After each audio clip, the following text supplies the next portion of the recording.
मी मोरेश्वर इंगडे, नांदगाव पेठ येथील रहिवासी.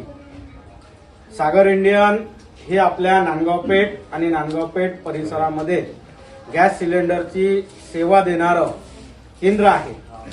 या ठिकाणी आजपर्यंत या युद्धामध्ये आजपर्यंत जी काही सेवा देत होते, परंतु जगाच्या पाठीवर आखाती देशामध्ये जे युद्ध सुरू आहे त्याच्यामुळे आपल्याकडे येणाऱ्या पुरवठ्याच्या संदर्भामध्ये काही लोकांनी द्विधा मनस्थिती निर्माण केली. आणि जेव्हा आपण या नांदगाव पेठचा विचार करतो किंवा या सेंटरचा विचार करतो तर साधारणतः 15 किलोमीटरचा आसपासचा परिसर हा या सागर इंडियनशी जुळलेला आहे.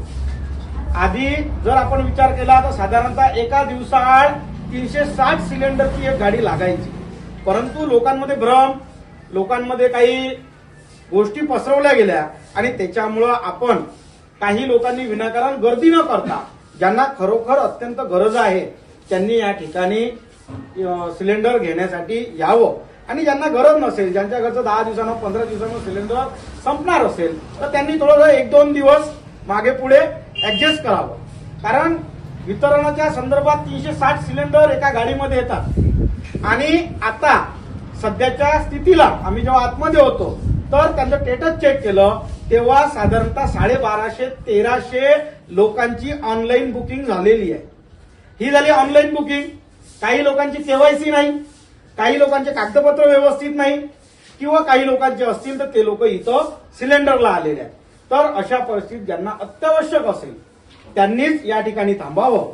परंतु एकदाचं का वितरण व्यवस्थित झालं तर सर्वांना सिलेंडर मिळेल. यानंतरची जी काही अजून माहिती आहे ते सागर इंडियनचे संचालक सागर भाऊ खंडेलवाल हे सुद्धा आपल्याला माहिती सांगतील. दादा, सिलेंडरचा शॉर्टेज असल्यामुळे हा खूप त्रास होत आहे कस्टमरला. त्यासाठी आम्ही काही पण करू शकत नाही. डिस्ट्रीब्युटर कंपनीचा प्रेशर आहे सर्वच ठिकाणी, सर्व डिस्ट्रीब्युटरला.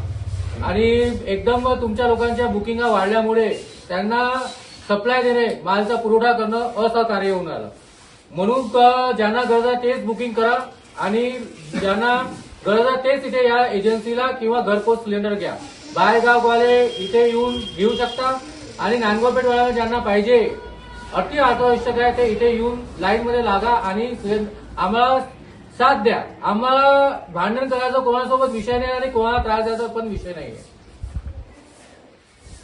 आम्ही कोणाला लाईनमध्ये उभं राहायला सांगितलं नाहीये. फोन करून या कस्टमरला सर्वांना सांगितलेलं आहे पहिल्या दिवसापासूनच. आणि स्टॉक केव्हा येते हे आम्हाला पण माहित नसते. आमच्याजवळ सकाळी 9 ते 10 वाजताच्या नंतर माहित पडते की स्टॉक येणार का नाही.